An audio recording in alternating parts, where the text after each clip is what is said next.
Muy buenas tardes, nos encontramos acá con el señor Wilson Santamaría, ex viceministro de Seguridad Ciudadana. Buenas tardes, señor Wilson. Estamos haciendo una entrevista. Quisiera realizar una pregunta. ¿Fue decisión suya entrar a la carrera de Derecho o alguien lo insistió a tomar esa carrera? No, ¿cómo estás? Buenas tardes, buenos días. En realidad en mi familia no hay abogados. Yo soy el primero, así que es una decisión propia y voluntaria de ingresar a la universidad. Yo en realidad estudio primero las facultades sociales, sociología, y luego recién ingresado a Derecho para esas cosas. ¿Cuál fue la inspiración o esta determinación que le impulsó a que estudie estas carreras? Bueno, vivimos en otros tiempos, ¿no? Una profesión ya no es como que suficiente, digamos, para poder ser competitivo frente a las demás personas, por un lado. Por el otro, sociología es una carrera dedicada mucho a la investigación, al diseño de proyectos, y ahí te encuentras con mucho viajando, y con lo que más te encuentras cabalmente son con injusticias. Y creo que una de las motivaciones tiene que ver con eso, ¿no? En el área rural hemos visto muchas cosas que algún rato las hablaremos, y creo que eso ha motivado mucho a estudiar esta carrera. Perfecto. ¿Nos podría comentar cuál es su fecha de nacimiento? Buen día, claro. Yo nací el 9 de septiembre del 81 aquí en La Paz. Y a ver, ¿a qué se dedican o se dedicaban sus padres? Mi papá era militar, y mi mamá ha sido ama de casa y ha trabajado mucho en ese rubro de la gastronomía. ¿Y usted tiene hijos? Sí, seis, 2 varones, 4 mujeres. ¿Y cuáles considera usted que son sus fortalezas y sus virtudes? No sé verdaderamente mucho de virtudes. En realidad la gente que te conoce es la que valora o evalúa las virtudes que tienes, ¿no? De fortalezas, mis padres nos han enseñado mucho a trabajar, a ser perseverantes en la vida, y creo que eso nos ha permitido seguir avanzando estos años. ¿Qué cambios haría usted en la política? Bueno, eso es bien difícil, ¿no? Vivimos en un sistema bastante arraigado, en el que se habla mucho de una serie de conceptos que son bien difíciles de reestructurar. La política en Bolivia ha dado un giro el año 2006 cuando entró Evo Morales al gobierno, y obviamente eso ha recompuesto la correlación de fuerzas en Bolivia. La participación del movimiento campesino y de las organizaciones sociales ha cambiado el escenario de representación en la Asamblea Legislativa Plurinacional, que es bueno, porque verdaderamente quienes no se sentían representados desde entonces, hoy seguramente lo están. Pero también eso ha degenerado un poco la administración del Estado y ha permitido el crecimiento de la corrupción a pasos agigantados, ¿no es cierto? Es bien difícil. Necesitamos, para cambiar la política en el país, necesitamos cambiar la justicia. Y para cambiar la justicia necesitamos cambiar la Constitución. Nosotros nunca estuvimos de acuerdo en que sea a través del voto popular como se elijan los magistrados del Tribunal Supremo de Justicia ni del Tribunal Constitucional, y menos del agroambiental, porque deberían ser personas idóneas, debería ser un proceso meritocrático de los mejores y las mejores profesionales a hacerse cargo de esa instancia, ¿no? Lamentablemente el gobierno se impuso desde entonces. Yo he sido parlamentario también, he sido diputado por La Paz, he sido jefe de la bancada opositora 2 años, y hemos dado dura batalla para aquello, pero al final lamentablemente se han impuesto los criterios y este es el resultado: una justicia tremendamente corrupta y una política muy benéfica. Claro. ¿Qué beneficios cree usted que tuvo en toda su trayectoria profesional? ¿Qué aportes dio hacia todo esto? Bueno, hemos intentado desde varios ámbitos hacer varias cosas, ¿no? Desde la universidad, yo soy dirigente universitario, hemos intentado cambiar un poco el modelo de administración en base a la autonomía, pero no ha sido muy fácil. En la vida profesional igual he trabajado para varios organismos en materia de derechos humanos, para Human Rights, igual que para Naciones Unidas. Intentas un poco dar aportes desde ahí, ¿no es cierto? Igual que en la Asamblea Legislativa, en la construcción normativa. Creo que todos a su modo intentan aportar por un grano para construir leyes que estén al servicio de la gente.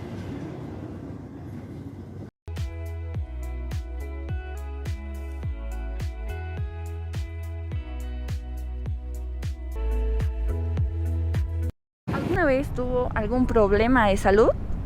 Sí, me ha tocado enfrentar un problema médico vinculado a la columna con un quiste que lamentablemente hace 15 años no era muy tratable en Bolivia y que me ha obligado a estar fuera un tiempo, ¿no? Para poder resolverlo, por lo menos de forma parcial. Es bien complicado verdaderamente obtener una salud de calidad en este país y te ves obligado lamentablemente a tener que buscar por otros medios en la vía privada si quieres que se resuelva eso, ¿no? Ha sido una muy mala experiencia. Y no sé qué pasatiempos tiene. ¿Podría mencionar algunos? Cuando tengo tiempo, que es muy poco, me dedico a leer. Me gusta mucho leer y luego viajar. Comparto mucho tiempo con mis hijos viajando. Me gusta conocer los espacios turísticos que tiene no solo La Paz, sino también el país. ¿Y nos puede mencionar cuál es su fuente de inspiración en su vida? Yo creo que mis padres han trabajado mucho para tener lo que tenían y creo que ellos nos han motivado a superarnos en la vida, ¿no? Cuando uno es padre, su motivación ya son los hijos y uno intenta superarse por ellos e intenta darles un buen ejemplo y se vuelven tu motor y motivo en la vida. Ya. ¿Y cuál sería su plato preferido de acá de La Paz? No es un plato paceño verdaderamente, pero me gusta mucho el picante surtido. Es un plato que lleva bastantes picantes de varias ciudades del país, pero me gusta mucho, es muy agradable. Ya.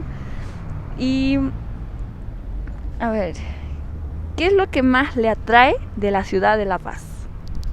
Bueno, el Illimani es una montaña que te captura cuando no tenemos nubes como ahora. Uno tiene una excelente vista y te permite mirar el pasado y construir el futuro, ¿no? Creo que La Paz como departamento tiene muchas cosas lindas. Puedes estar en un calor tropical como en Coroico y en los Yungas, o sumergirte en el altiplano, en el lago Titicaca, o ir a los valles. También tiene muchos valles este departamento. La Paz verdaderamente es una síntesis de la realidad nacional. Usted me mencionó que le gusta viajar, ¿verdad? Quisiera saber, no sé, a qué lugar más o menos haya viajado con su familia y que lo haya disfrutado bastante. Si algo he hecho el tiempo que he tenido libre es viajar con mis hijos y ellos conocen todo el país. Hemos recorrido todos los departamentos, unas 50 ciudades por lo menos. Siempre he tenido el criterio y la concepción de que hay que fomentar el turismo interno. Primero hay que conocer el país antes de visitar otros países. Y Bolivia verdaderamente es una majestuosidad, así que hemos viajado mucho. Ya. ¿Qué es lo que más le apasiona en su área de derecho, de su carrera, ¿no? Bueno, yo estudié en la UMSA de La Paz. Aquí se estudia por áreas, pública, privada, administrativa. Yo tengo una maestría en Derecho Constitucional. Esa es mi área principal, aunque hago también penal. Constitucional es mi área principal, porque he trabajado muchos años en derechos humanos. Creo que es el área más importante del derecho, es transversal a todas porque es la que te permite garantizar los derechos de las personas, el derecho a la defensa, la libertad de expresión, es decir, es el área que te permite garantizar que vives en un estado de derecho y que te puedes defender como corresponde ante un juez. Gracias.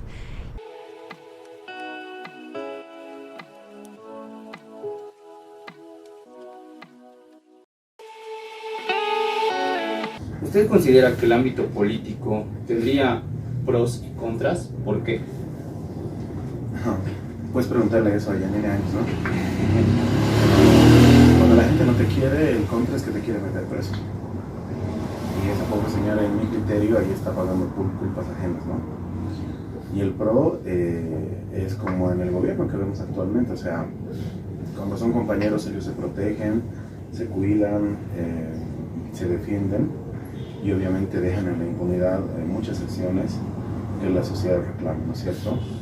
Pero el poder es temporal y eso tenemos que tenerlo claro, siempre es efímero, hay que actuar siempre con responsabilidad porque la vida da vueltas y hay que saber venir para participar en estas acciones en esta vida.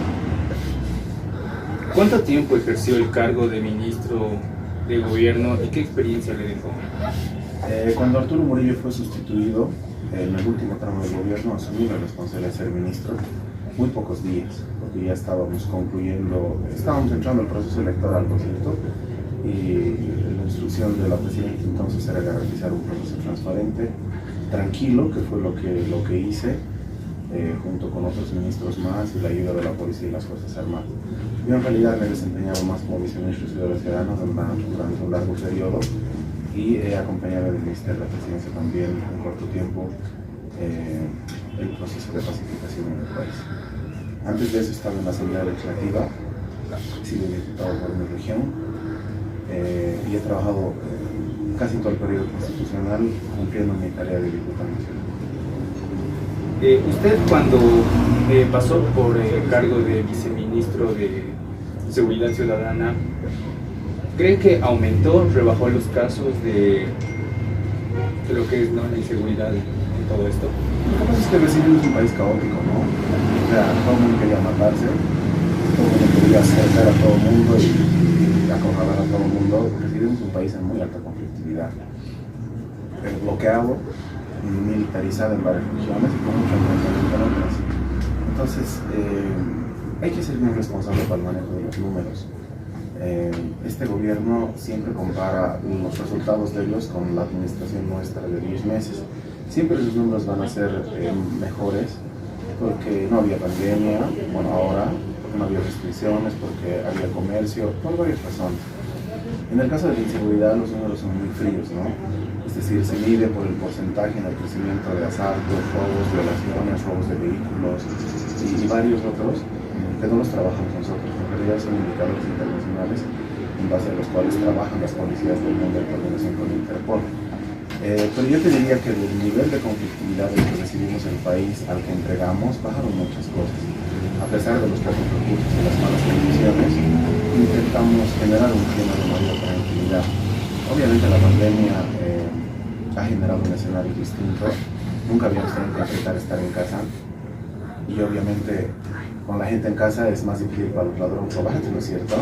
Y eso obviamente ha disminuido varios de los índices, igual los de criminalidad, pero creo que en todo caso hemos intentado tener un país en paz. Claro. Muy bien, muchas gracias, señor Wilson Santamaría. Eso sería todo de la entrevista. Dale, muchas gracias. Que estés Hasta luego. bien.